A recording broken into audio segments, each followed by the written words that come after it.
Hi guys, welcome to my channel. Today we are going to discuss about TENSEI SHITARA slime DATTA. So without any ado, let's continue. Chapter 148, A Decision Made Too Late. In a spacious and well-lit, comfortable room, an old man Gadra, the imperial court mage, invited his three guests to the room. He showed them the chair.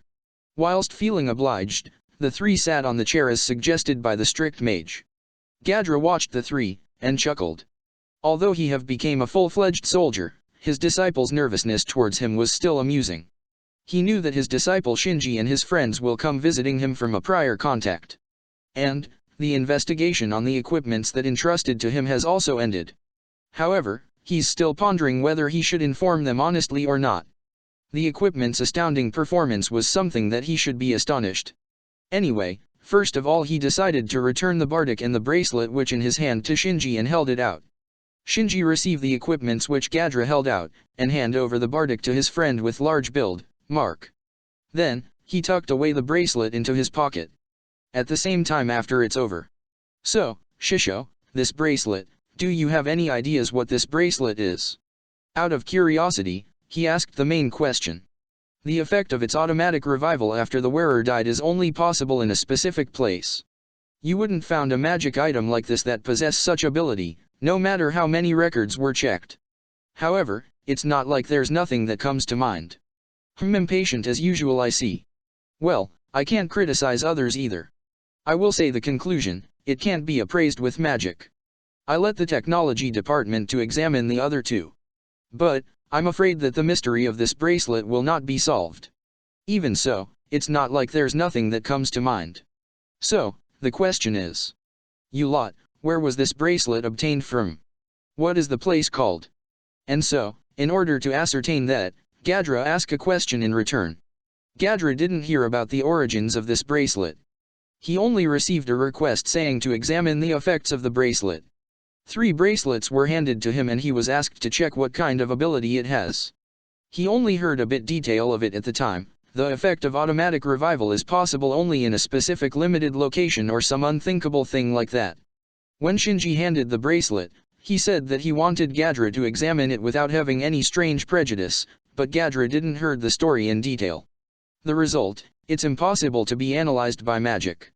Due to its indefinite change of the spirit's wave, every interferences by magic were obstructed. Because the wave of all attributes was intermingled with each other complicatedly, it's in a state which the specific pattern couldn't be calculated. Therefore, Gadra gave up and ended up asking the technology department to deal with it. Asking the technology department is like admitting he lost and it hurt his pride, but Gadra's personality was to prioritize gain over pride. While feeling frustrated too, he handed the remaining 2 bracelets over requesting an investigation. The results aren't out yet. I've tried appraised it myself with magic, but I failed. I couldn't find any clues. I thought the failure was due to my lack of ability, but even Shisho too. The place is the west side of the empire, it's the opposite end, the other side of the Jura Great Forest, or referred to as west side of the forest. It's the satellite city of the emerging country governed by the demon lord, called Monsters Country Tempest.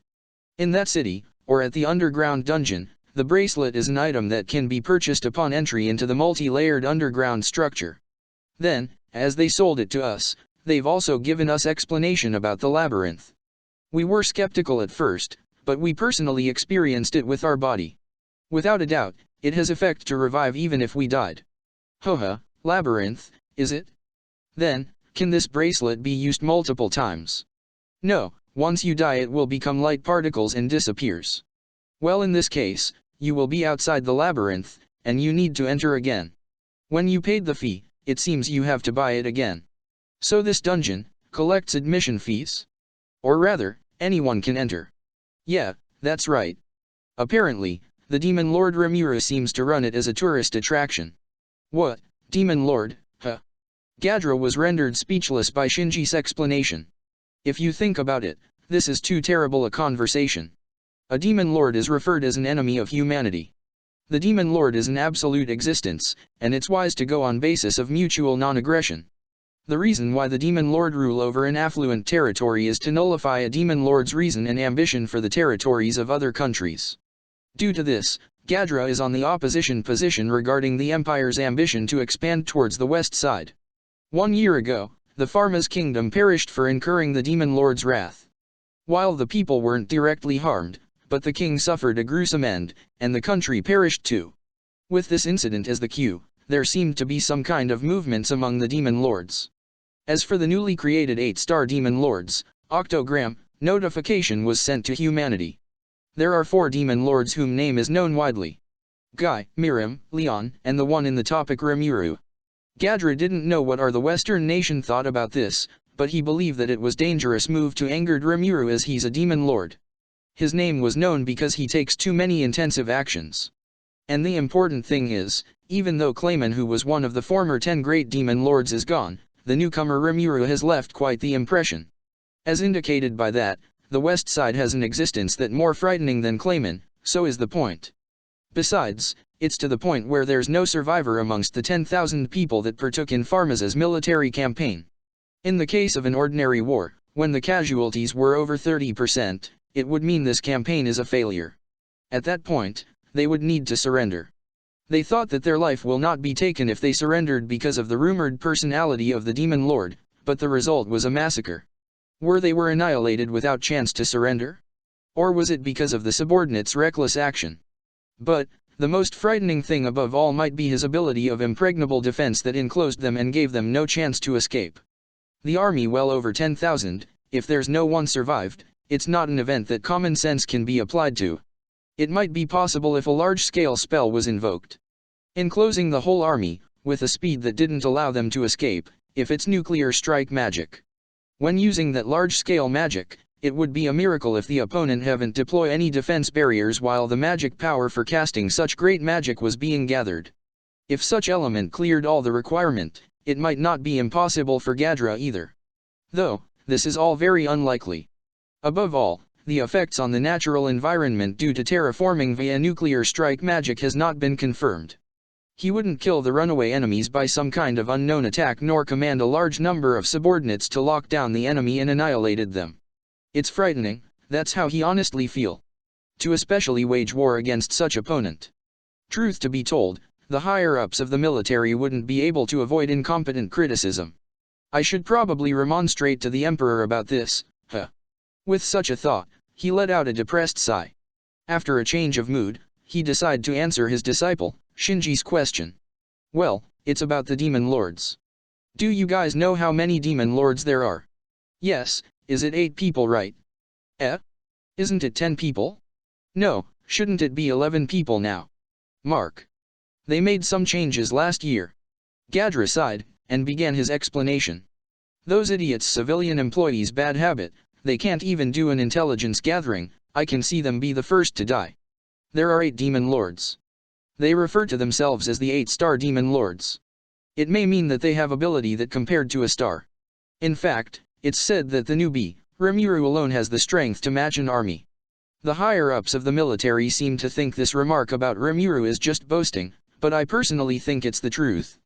But, this time let's put this aside. Among them, one of the demon lords is called, the Fairy of the Labyrinth. What do you think about this? These words made the 3 held their breaths. Timidly, Shinji stated his thought. Labyrinth. As in dungeons, 1.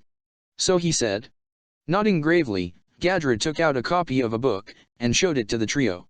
In the All-Gracia Republic on the west side, there's a dungeon known as, Dwelling of the Spirits.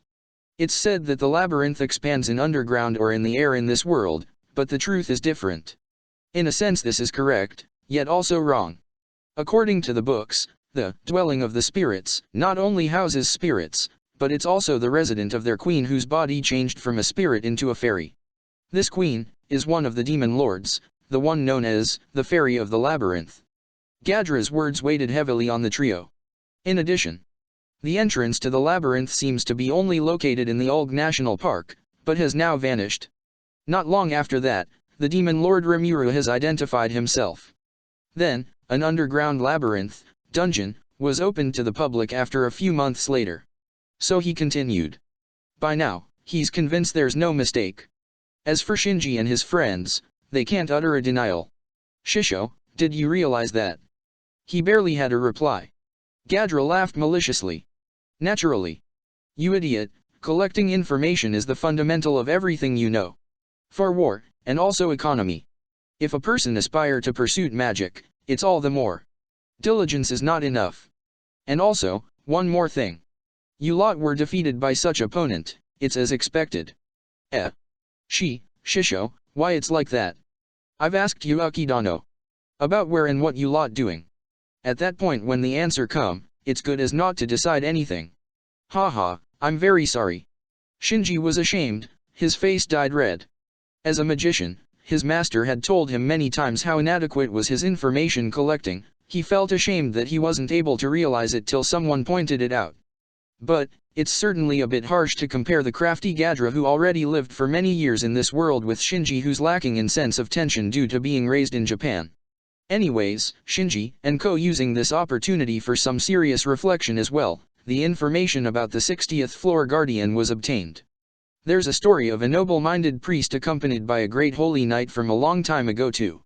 Such people were turned into devil, it's story that was agreeable even if it's said that their threat can be compared to Archdemon. I don't know whether this the truth or a lie, in this book. The blade of the holy knight Albert, could cut even an Archdemon. So it was written. I'm afraid he was a master of formidable sword. Hearing his master words, Shinji is fed up. If that's so, I can't possibly win. That was his state of mind. Since he was uncertain, it can't be helped, if he couldn't revive he would definitely be dead. In the future, in order to avoid exposing his comrades to unexpected dangers, he would definitely collect more detailed information, sworn Shinji. However, this decision was made a bit too late. That's because, they have already been caught up in a new crisis. The door of Gadra, the Imperial Court magician's room opened, and several soldiers entered. The sudden turn of events shocked Shinji and Ko. But, the situation has begun to proceed, and due to Shinji and Ko's late decision, they have lost the chance to escape from the Empire. Thank you for watching. Please like, share, subscribe and press the bell icon for more content.